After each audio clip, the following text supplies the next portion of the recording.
Thank you so much for joining us.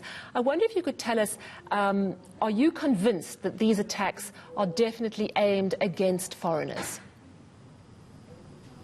Yes, definitely. The attacks are targeting foreign nationals. And it's been quite a while that the attack has started since November. And to date, there's no solution about it. And they only target foreign nationals. Why are they being targeted? What is your understanding? No, I really don't have much understanding, but I can tell you what the MK are claiming is that they want to remove foreign nationals in a Tegwini municipality in the space of trading. They don't want any foreigners to be trading.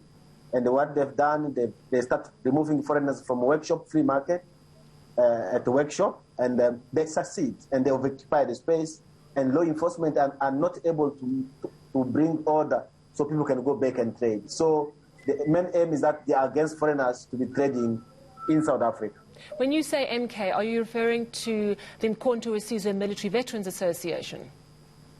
That's correct. All right, they say they are not involved, that the 10 to 20 people who claim to be from them do not have their endorsement. How are you so convinced that MK-MVA is definitely involved in wanting to get rid of foreigners? No, the evidence is there. If today you can go at the workshop free market opposite the city hall in Durban, they've occupied the space, and they've even put the mark, the sign of MKVA on the place where foreigners were trading. And so if they can say they are not them, so why foreigners are not back to trade in workshop free market? Why they still occupying a workshop free market? So that's they are just playing game. If they are against what is happening, they must remove themselves from workshop free market and other areas where they have occupied, and the foreigner can go back. And that will show us that they are distancing themselves from the crime they are doing. Do you believe that this will just resolve itself naturally? We see it's xenophobic attacks often just it dissipates and it calms down after a while, or are your concerns that this is going to escalate into a much bigger conflict?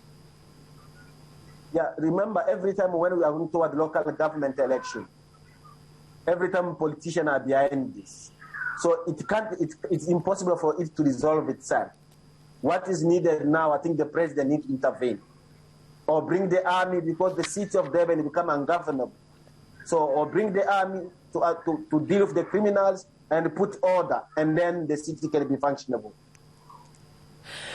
You say that this happens when we head towards local government elections. You say the police are not doing anything. So what is left for foreigners to do to try and feel more protected? What are you suggesting that they do? What I'm suggesting is that the army must come and intervene, because this thing started in November last year. We met with the head of the police. We met with the mayor. We met with the premier. We met with the head of Metropolis, and all of them, they were promising earth and heaven, but they were unable to address the matter. Up it escalate up what is happening today. So at that level, I'm not convinced that they are able to address the matter, because they fell from November, and now we are in March, and they were promising earth and heaven. So only intervention we are looking at, the president to deploy the army and deal with the criminals, because the police have failed to arrest the criminal. The Metropolis have failed to enforce the bylaws. So the only option we're looking at to be protected maybe to deploy the army. All right, well, thank you very much for talking to us. That was Daniel Biamungu Dunia of the Africa Solidarity Network at the University of KwaZulu-Natal Centre for Civil Society, making some very worrying allegations, saying that police are not protecting them and they believe more violence is coming against foreigners living in and around the workshop area in Durban.